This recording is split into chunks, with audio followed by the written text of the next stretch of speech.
الحمدللہ وکفی والصلاة والسلام علی عبادہ الذین اصطفیٰ خصوصاً علی افضلہم وخاتم النبیین محمد الامین وعلی آلہ وصحبہ اجمعین اما بعد فقد قال اللہ تبارک وتعالی کما ورد فی سورة المدثر اعوذ باللہ من الشیطان الرجیم بسم اللہ الرحمن الرحیم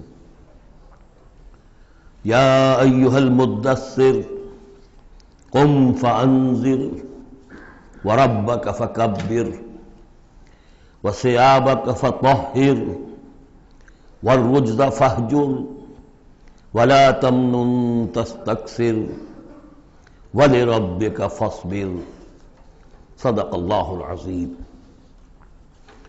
رب اشرح لی صدری ویسر لی امری واحلل عقدۃ من لسانی یفقہوا قولی اللہم ربنا الہمنا رشدنا واعذنا من شرور انفسنا اللہم ارنا الحق حقا وارزقنا اتباعہ وارنا الباطل باطلا وارزقنا اجتنابہ اللہم ربنا زدنا ایمانا وہدا وعلما نافعا وعملا صالحا متقبلا اللہم ربنا آنس وحشتنا فی قبورنا وارحمنا بالقرآن العظیم اللہم اجعلہ لنا اماما ونورا وہدا ورحمہ اللہم ذکرنا منہ ما نسینا وعلمنا منہ ما جہلنا وارزقنا تلاوتہ آناء اللیل واطراف النہار واجعلہ لنا حجتا یا رب العالمین آمین۔ سورۃ المدثر کے بارے میں ایک روایت یہ بھی ہے کہ اس کی جو پہلی 7 آیات ہیں یہ پہلی وحی ہے جو حضور پر نازل ہوئی، اور یہ ایک چونکہ صحابی کی رائے ہے لہذا اس کا ذکر کرنا مناسب ہے، لیکن یہ کہ یہ کنسنسس جس پر ہے وہ یہی ہے کہ یہ پہلی نہیں ہے بلکہ پہلی وحی جو آپ پر آئی وہ سورہ علق کی ابتدائی 5 آیات ہیں۔ مغالطہ اس وجہ سے ہوا ہے کہ سورہ علق کہ نزول کے بعد جو اس کی آیات ہے شروع کی 5 اور اغلباً سورہ نون کی پہلی 7 آیات، پھر سورہ مزمل کی 10 آیات، ان کے نزول کے بعد پھر کچھ وقفہ رہا ہے۔ اس وقفے کے دوران جو ہے حضور پر خاصی طبیعت کے اندر بے چینی کی کیفیت طاری رہی، آپ چاہتے تھے کہ جلد از جلد یہ قرآن نازل ہو، لیکن اللہ تعالیٰ کی اپنی ایک مشیت تھی، اپنی حکمت کے تحت اس نے اس کا نظام بنایا تھا۔ اسی دوران میں اللہ تعالیٰ نے حضرت اسرافیل کو حضور کی تعلیم پر معمور کر دیا تھا، یعنی تعلیم جو ہے حضور کی وہ دنیاوی طریقے سے نہیں ہوئی کہ کسی کے سامنے زانو تلمس طے کیا ہو، الف باتا سیکھا ہو اور پھر اس کے بعد کتابیں پڑھی ہو، نہیں، اس اعتبار سے آپ امی محض تھے، دی ان لیٹرڈ ون۔ ہم یہ نہیں کہیں گے کہ آپ معاذ اللہ ثم معاذ اللہ جاہل تھے، نہیں، لیکن یہ کہ آپ نے اس طریقے سے تعلیم حاصل نہیں کی تھی جیسے کہ دنیا میں ہوتی ہے، لیکن یہ کہ شوق جو قرآن مجید کا آپ کو تھا اس کی وجہ سے آپ کو جلدی، اور جب یہ وقفہ ہوتا تھا تو بہت شام گزرتا تھا، اور تعلیم اس دوران میں ہو رہی ہے حضرت اسرافیل کے ذریعے۔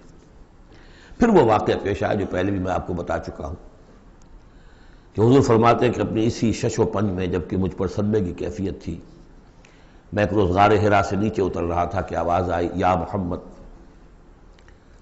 میں نے ادھر ادھر دیکھا، دائیں بائیں پیچھے، سامنے کوئی نظر نہیں آیا، تو کچھ خوف سا طاری ہوا طبیعت پر، بربرائے طب بشری۔ تھوڑی دیر چند قدم آگے گیا، پھر یا محمد، پھر وہی کیفیت ہوئی میرے ساتھ۔ اب زیادہ تشویش لاحق ہو گئی، کوئی نظر نہیں آ رہا، پکار رہا ہے کوئی۔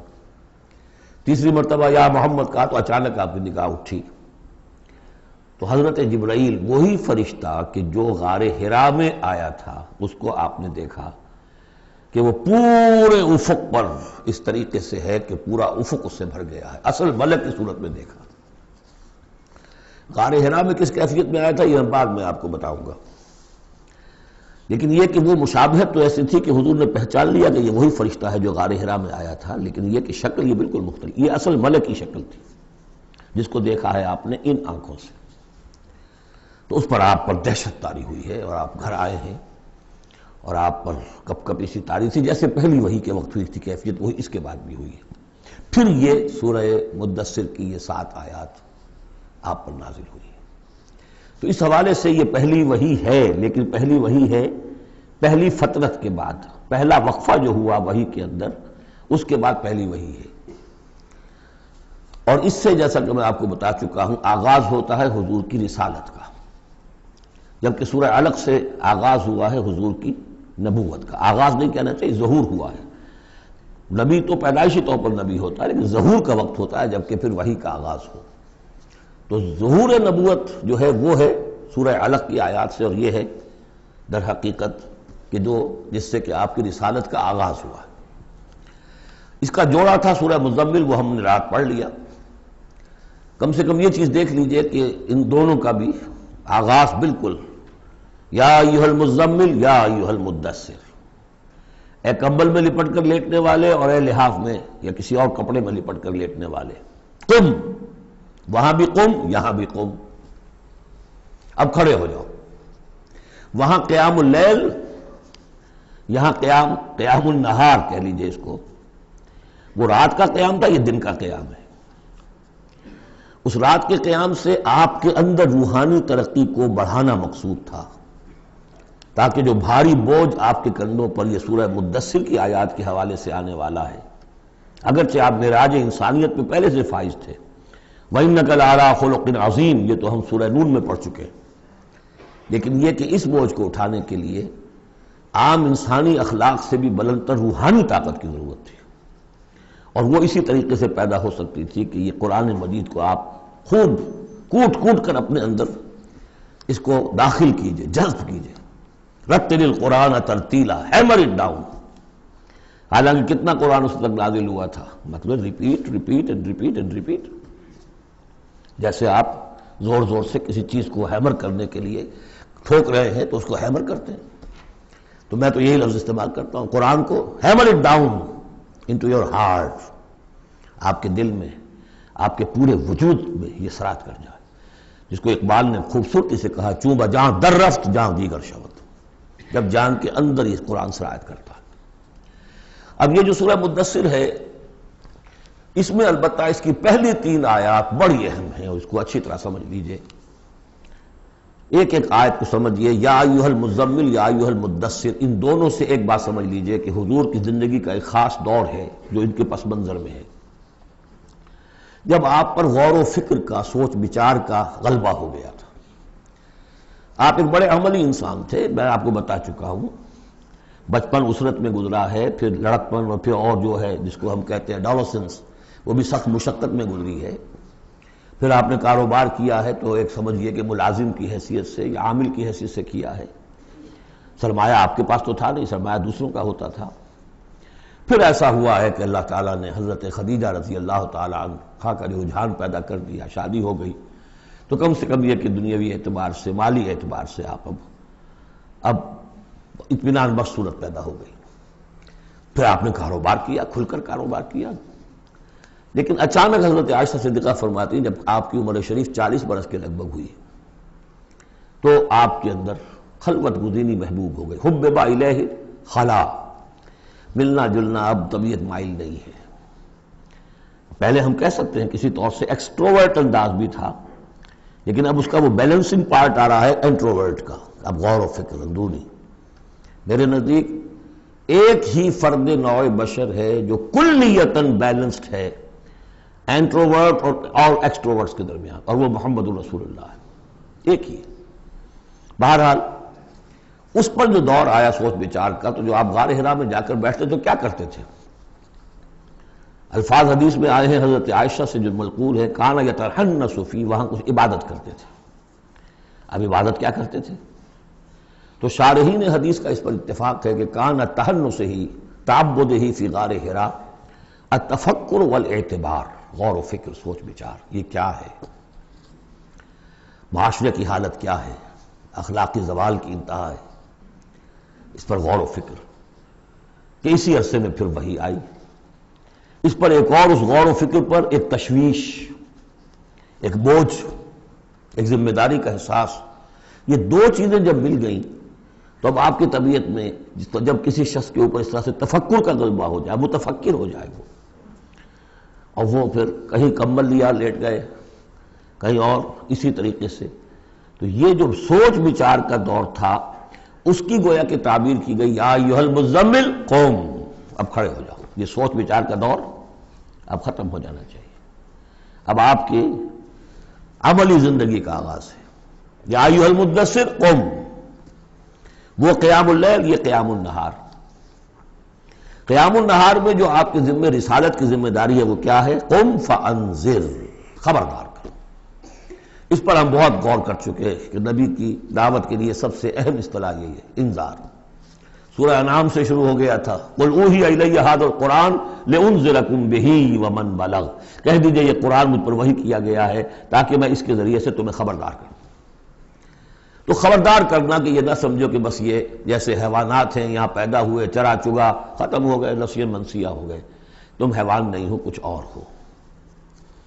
تمہارے اندر اللہ نے اپنی روح پھونکی ہے، عظیم ترین امانت کائنات کی، جسے نہ پہاڑ اٹھا سکے نہ آسمان اٹھا سکے. وہ امانت ہے جو تم نے اٹھائی ہے، اور اس امانت کی جواب دہی ہے، ذمہ داری ہے، اس کی اکاؤنٹیبلٹی ہے. تمہیں سب کو مرنے کے بعد اٹھا لیا جائے گا.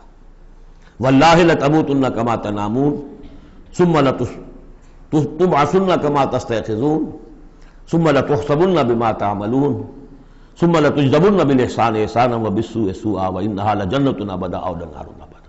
یہ ہے انذار.